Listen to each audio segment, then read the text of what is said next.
So before the ball is even served, you should know what serve you can get to, what serve you probably can't get, and what serve your partner's supposed to get. So you basically need to understand your range. So you need to understand what your range is and what your partner range is.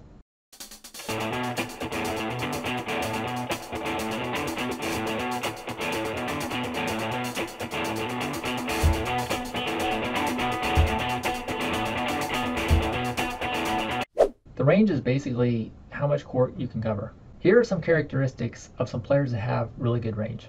You need to understand each player's roles and responsibilities. You need to know the server, know what they're trying to do, and know what they can't do. You need experience testing your range. Start in a low athletic posture, anticipating the ball and anticipating where the ball is going. Here are some characteristics of some players that have poor range. Not ready to move, doesn't think about how much court to cover, and doesn't experiment with testing the range. You want to always be open to experimenting with your positioning on the court.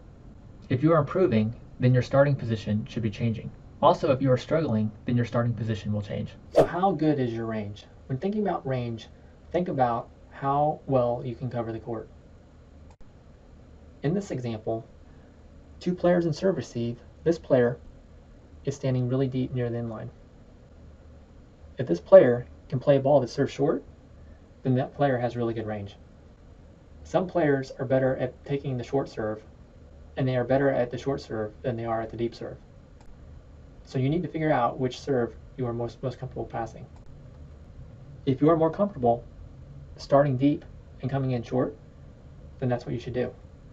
If you are comfortable starting short and moving back when the server is serving, and you can pass the deep ball on that ball, and you're good at passing the deep serve in that situation, then that's what you could do.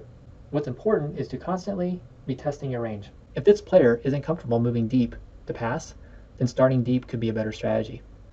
However, if they're more comfortable moving back as they pass, then you could start shorter and then move back as they're serving.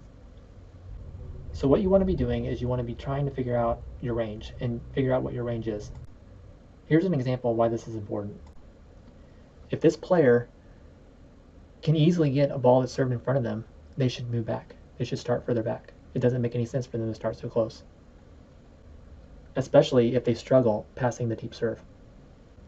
So if you're more comfortable moving forward when you pass, then start deeper.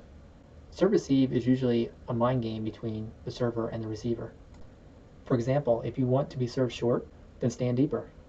If you prefer to be served deeper, then stand closer, and maybe you can bait the server into serving you deep. Now, if you're interested in learning more about what you could do to cover the court, watch my video on what you could do to get in position to play defense. The link to watch it is in the description below and also in the cards in this video. If you're struggling to cover the court or have any questions related to covering the court, please comment below with a follow-up question. If you like this video, please let me know by liking it below. Subscribe and share it with your volleyball friends. And comment below with the word helpful if you found this video has helped.